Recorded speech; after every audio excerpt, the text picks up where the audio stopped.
Let my best friend move into my home after she said she escaped an sive relationship, but then I caught her on camera kissing my husband in my own kitchen, and she had the nerve to ask me to move out so they could be together.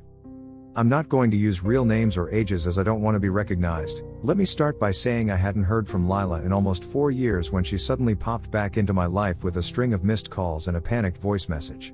She said she needed a place to stay. That she had finally left her abusive boyfriend and had nowhere else to go. Her voice cracked midway through, and I could hear her trying not to cry.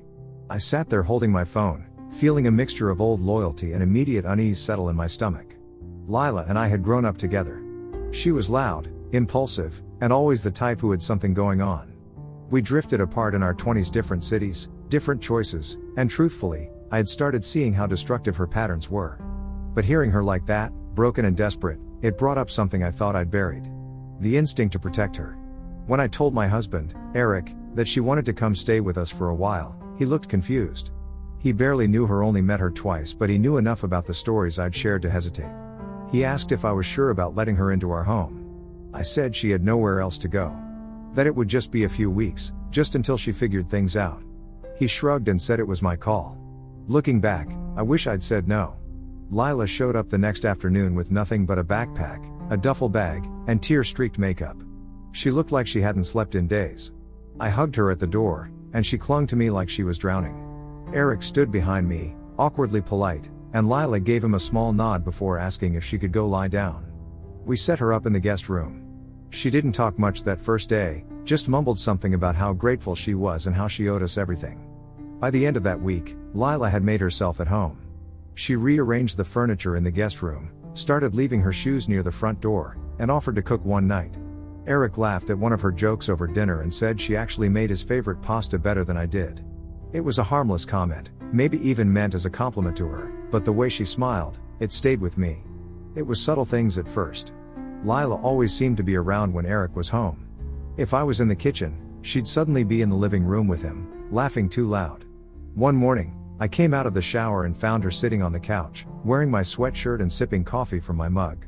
She said she thought it was his. She grinned and said it smelled like him anyway. Eric brushed it off as her being quirky. He told me not to overthink it. That she'd been through a lot, and maybe she just didn't have boundaries because she hadn't felt safe in a while. I wanted to believe that. I told myself she was just adjusting. But I started feeling like I was the one adjusting around her. She'd slip into conversations with little digs saying Eric deserves someone who made his favorite coffee just right, or that she always knew how to talk sports when I didn't. She even joked once that if I wasn't careful, she might have to steal him for herself. She laughed when she said it. I didn't. One night, I was getting ready for bed and overheard her telling Eric that she wished she had what we had. That she could finally see what real love looked like. My chest tightened. It sounded sweet, almost innocent. But something in her voice sounded rehearsed, like she was reading a line she'd been practicing. Eric said she was just hurting, that I was reading too much into things. I kept trying to be patient. I told myself she was in pain. That she just needed time. That I had to be the bigger person because she didn't have anyone else. But slowly, I started to feel like I didn't either. Eric was more distant with me. He said he was just stressed from work. Lila volunteered to help him organize his home office, and I told her no, but a day later, I found her in there anyway, sorting files like she belonged. She smiled and said she thought she was helping. My gut told me something was off, but my brain kept telling me I was being dramatic. That I couldn't just kick her out because of a vibe. But deep down, I knew. I just didn't want to believe it. Then one evening, I walked into the living room and caught them on the couch, nothing obviously wrong, just the way her legs were crossed toward him, how his hand was resting just a little too close to hers on the cushion. They both flinched when they saw me. She stood up too fast. He looked guilty without saying anything. Lila said they were just watching a movie. She said I was acting paranoid. That maybe I should talk to someone because all this stress was making me spiral. And Eric? He didn't defend me. He just stared at the floor. That night, I sat in the bathroom with the water running and stared at myself in the mirror. My best friend was sleeping in my guest room, wearing my clothes, making my husband laugh, and slowly pushing me out of my own life. And nobody else seemed to notice. But I did. And I was done pretending not to. Update 1, I started paying closer attention after that night on the couch. I watched how Lila lingered around Eric a little longer each time he walked into the room. How her voice went a notch softer when she spoke to him. She'd brush past him in the kitchen with this breathy laugh, like everything he said was the cleverest thing she'd ever heard. But Eric? He didn't exactly stop her either. He still kissed me goodnight, still showed up to dinner, but there was a hollowness to it. A lack of presence. Like his body was here, but his attention wasn't. When I tried to talk to him, he said I was imagining things. That Lila wasn't doing anything wrong, and that I should stop being so paranoid. He told me that she just needed a little warmth and normalcy after the trauma she'd been through. I told him I was all for helping her heal, but that didn't mean I wanted to be pushed out of my own marriage to do it. He got quiet after that. Walked out and said he needed some air. That was the moment I realized something was seriously wrong. Over the next week, I started documenting things. Not because I thought I'd need proof, but because I needed to remind myself I wasn't crazy. The little moments added up. The inside jokes they suddenly shared that I wasn't a part of. The text notifications that he'd flip his phone over to hide. Lila leaving the house looking a little too polished for someone with no job, then coming back flushed and smiling. She started talking to me differently, too. More condescending. More like someone who knew something I didn't. She'd say things like, "Not everyone is cut out for long-term relationships," or, "Marriage is tricky, some people just pretend it works because they don't want to admit it's dead." Always with this smirk, like she was planting seeds and waiting for them to bloom. And yet, she kept saying how grateful she was to me. How I'd saved her. She called me her angel, her rock, her oldest friend. It made me sick to my stomach. The final straw was when I caught her in our bedroom. I'd come home early from a grocery run, and the house was quiet. I didn't hear the TV, didn't hear music, didn't even hear her usual humming in the kitchen. When I turned the corner, I found her in my room. Not just standing there. She was sitting at my vanity, brushing her hair, wearing my silk robe. The one Eric had gifted me on our first anniversary. She looked startled for a second, but only for a second. She smiled and said she hoped I didn't mind, that she was just trying it on because it looked so soft. Said she always wondered how it felt. I asked her what she was doing in here at all. She just shrugged and said she was curious. That it was still just a house. I didn't answer her. I walked out, shut the bedroom door behind me, and went straight to the spare key drawer. That night, I put a lock on my bedroom door. When Eric asked why, I told him that if he couldn't protect our space from other people, I would do it myself. He looked at me like I was losing it. But I wasn't. I was finally starting to see clearly. A few days later, I decided to check the house cameras. We'd installed a few indoor motion-activated cameras years ago when we were traveling a lot, mostly just for peace of mind. I hadn't checked them in months, but something told me I needed to. There it was. Footage from the past few weeks. Moments when I wasn't home. Lila stepping out of the guest room in barely anything. Eric in the kitchen, shirtless, pouring wine at 2 in the afternoon. One clip showed her rubbing his shoulders as he stood at the sink. Another showed him pulling her in for a hug that lingered way too long. But the moment that broke me? It was just a few seconds. A kiss. Quick, but not accidental. Not friendly. Intimate. Familiar. I felt my throat close up. My ears started ringing. I didn't scream. I didn't cry. I backed away from the screen, sat on the couch, and stared into nothing for over an hour. That night, I told Eric I had to go visit my sister for a few days. I packed a bag and drove to a hotel instead. I needed space. Time to think. Time to decide whether I even wanted to fight for this anymore. Eric texted me the next morning asking if I was okay. I didn't reply. Lila sent a message too, said she hoped everything was alright and that she missed me. I didn't respond to that one either. Instead, I called a lawyer. I didn't know what I wanted yet. But I wanted to know my options. 2 days later, I went back home to find Lila waiting for me in the kitchen. Alone. She said she'd been hoping to talk to me privately. She asked if we could sit down and talk woman to woman. I almost laughed. But I nodded. We sat. And she said something that made my blood run cold. She told me that she and Eric were in love. That it had been building for a while. That it was real. She said she wanted to talk about how we could work this out peacefully. Then she said she had a plan. That maybe I could move out for a while. Maybe I could take some time for myself and let them figure things out. She was smiling while she said it. Like she genuinely believed I'd sit there and agree. I didn't say anything. Not yet. Because I was going to say something that would wipe that smirk off her face permanently. But I wanted to enjoy the look on her face when I did. She just sat there with that smug little tilt to her head, completely unaware that I already knew everything. She thought she was offering me a reasonable deal. That I'd just, what? Step aside gracefully so she could shack up with my husband and parade around in the life I built? I asked her if she had finished. She nodded like she expected me to cry, maybe plead. But I just stood up slowly, walked over to the kitchen counter, and opened the drawer where I had stashed the USB drive. I held it up and told her she might want to sit back down. Because I had something to show her. She looked confused, but she didn't move. So I walked to the living room, turned on the TV, plugged the USB into the smart port, and started scrolling through the clips. At first, she tried to pretend she didn't recognize anything. She sat rigid on the couch, staring at the screen like she was watching a boring documentary. But then the footage from the hallway came on. The one where she came out of the guest room in nothing but Eric's shirt, twirling her hair like a schoolgirl, then heading into the kitchen to kiss my husband while he leaned against the counter, drinking coffee. That's when she stood up. I told her to sit back down. She didn't. She stood there breathing heavily, hands slightly shaking. I paused the video and asked her how long it had been going on. She didn't answer. So I asked again, was it from the beginning? Was it all just a setup? She said it wasn't what I thought. That she and Eric just got close. That it wasn't about betrayal, it was about timing and emotions, and confusing feelings. She said maybe I hadn't realized how distant Eric and I had become. I told her to cut the therapy speak and own what she did. I reminded her I was the one who offered her a place to stay.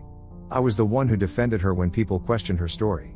And she repaid me by crawling into bed with my husband. She tried to apologize. I told her I didn't want her apologies, I wanted her gone. That was when she got defensive. She said she was tired of pretending. That Eric was the one who pursued her, that they had a connection I could never understand. She said maybe this was fate. Maybe I was just in the way. I almost laughed. She really believed that, didn't she? So I told her something I'd been saving. I told her Eric didn't know I had the footage yet. That he had no idea I'd found out days ago. That I had already hired a lawyer. That everything was being documented and lined up. Her face went pale. I told her that since she felt so at home in my house, she could help me by packing up her things and being gone within the hour. Otherwise, I'd have the police escort her out for trespassing.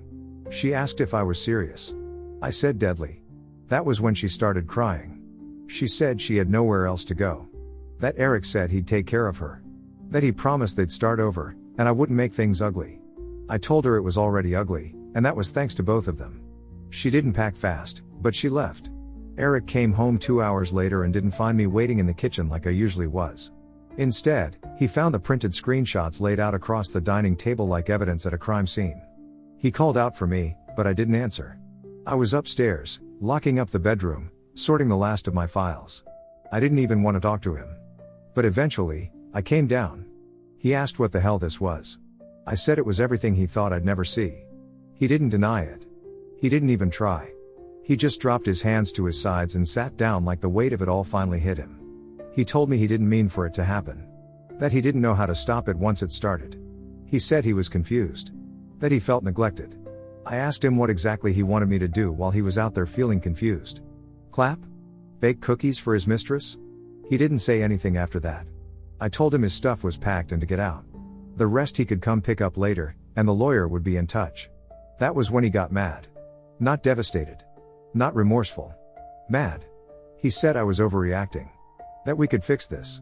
That it was just a mistake, and I was going to throw away a marriage for a few slip-ups.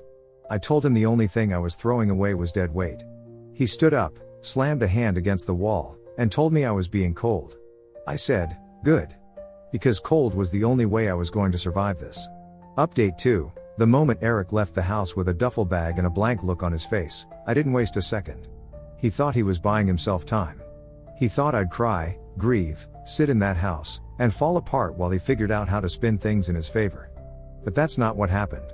As soon as the door shut behind him, I locked it, sat down on the couch, and pulled up my contact list. If they wanted this mess to stay quiet, they should have kept it in their pants.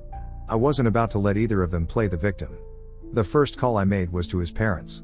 His mom answered with her usual cheerful voice, asking how things were going. I told her that she might want to sit down. And then I spilled everything. Not just the betrayal. Not just the fact that Lila was living under our roof while sneaking around behind my back with her son. I told her there were videos. That I had seen it all with my own eyes. That I had the proof. And then I sent it. I could hear the sound of her gasping as the file started playing on her end. She didn't even try to defend him. She just asked in a choked up voice if it was really Lila. I said yes. The same Lila who cried on my couch, the same one who claimed she had nowhere else to go, the same girl who called me her safe space. She didn't speak again. She just hung up. I moved on to the next number, Eric's older brother. Then his aunt. His cousins. One by one, I called every single person who ever gushed about how lucky I was to have married into such a loving, close-knit family. I told them the truth, and then I showed them. Lila had no idea what was coming. While she was likely still curled up somewhere, crying over how I kicked her out, I was burning every bridge she thought she had behind my back. She always did like attention well, now she had it. I didn't stop there. I posted a carefully worded update on our shared friend group. No names, just enough truth to make the people who mattered start asking questions. By the next morning, I started getting messages. Some were from people who were shocked. Others were from people who said they were sorry. And a few my favorites were from people who told me I did the right thing. That I was brave. That if they had been in my place, they wouldn't have handled it half as calmly. I didn't feel calm, though. I felt hollow. Like I had reached the center of something and found nothing left. Eric tried calling, of course. He left messages telling me I was overreacting, that I was being spiteful, that I was hurting his family for no reason. He even said I was making it hard for him to process. I almost laughed at that. He wanted time to process? He had 6 months to process while he cheated under my nose. Lila? She texted. She said she understood I was upset, but that I didn't have to ruin her life. She said I was making her out to be a monster when things weren't black and white. I replied with a single line, then maybe next time, don't sleep with your best friend's husband. She didn't respond after that. What amazed me was how quickly things shifted. The same people who used to defend her, praise her resilience after her so-called traumatic past, were now distancing themselves completely. People she thought she had wrapped around her finger suddenly stopped answering her calls. Her old college friends messaged me privately and said they always had a weird feeling about her. The same happened with Eric. He went from golden boy to cautionary tale almost overnight. His own parents told me they didn't know who he was anymore. His boss, who was friends with his dad, called to tell me that Eric had taken a leave of absence from work because the stress was too much. I almost asked if it was too much stress to handle a double life, or too much stress knowing he finally got caught. I won't lie, I got a small sense of satisfaction watching their fantasy fall apart. But that satisfaction didn't come from revenge. It came from knowing I wasn't crazy. From knowing I hadn't imagined the distance or the gaslighting or the sudden coldness in my own home. I wasn't paranoid, I was patient. And patience brought me the truth. I was already seeing a lawyer about the divorce. He told me that with the evidence I had, the case would be clean cut. Eric might try to delay, stall, or even make a fuss about finances or property, but he wouldn't win. Not with what I had. And I'd get the house. It was in both our names, yes, but I'd put the down payment in full. The lawyer said we had enough to show my financial responsibility far outweighed his. Plus, the footage didn't exactly scream loyal spouse entitled to half. That night, as I sat alone in what used to be our home, I realized something strange. I wasn't sad anymore. I was tired. But not heartbroken. I think the heartbreak happened months ago, slowly, in pieces. I just hadn't realized until everything exploded how long I'd been emotionally alone. I started making plans. Not just for the divorce, but for my future. A short trip. A new hobby. Something I could call mine again. Because if nothing else, I owed myself that. Update 3. A year ago, I was picking up the pieces of my life after Lila and Eric wrecked it like a car they borrowed without permission. Now, I look at those same pieces and barely recognize them. Not because I put them back the same way, but because I built something completely different from scratch. Stronger. Better. Real. The divorce went through without much delay. Eric tried to stall it at first, tried whining about how I embarrassed him, how I ruined his life, how no one looked at him the same anymore. But his complaints fell flat in court when we submitted the video of him and Lila practically confessing their delusions of building a life together without even waiting for the ink on our marriage license to dry. My lawyer didn't even have to try that hard. We had everything. The texts. The footage. The receipts, both literal and metaphorical. I got the house. The car. A modest settlement. Honestly, I would have walked away with nothing just to be done with him, but watching him struggle to grasp that he lost everything due to his own idiocy? That was a bonus. I didn't expect much from his family either, but surprisingly, his parents called me a few weeks after the divorce was finalized. His mom cried. Said she had no idea how bad things had gotten, and how Lila had always rubbed her the wrong way, but she thought it was jealousy on her part. Now she knew better. It wasn't the apology that healed me. It was the fact that someone who used to blindly defend their son was finally calling out his actions for what they were, disgusting. And then there was Nathan. Eric's older brother. Quiet, practical, kind of reserved. We never interacted much when I was married, just a few polite hellos at family events. He lived in another state and only came home for holidays or when someone got hospitalized. He reached out after the divorce, just to check on me. Said he heard from his parents what had happened and wanted to make sure I was okay. At first, it was just short conversations. Messages here and there. Then calls. Then one weekend, he came into town for work and asked if I wanted to grab dinner. I hesitated. Not because I didn't want to see him, but because I didn't know if I could separate him from the mess I just escaped. But he wasn't anything like Eric. That night, he took me to a quiet restaurant tucked into a side street downtown. We didn't talk about Eric. Not once. We talked about travel, favorite movies, and the time he got stuck in a ski lift in Colorado. I laughed so hard I almost spilled wine down my dress. I hadn't laughed like that in months. After dinner, he walked me to my car. There was a pause. One of those heavy, loaded silences. Then he leaned in. It wasn't rushed or desperate, it was intentional. I kissed him back. We ended up back at my place that night.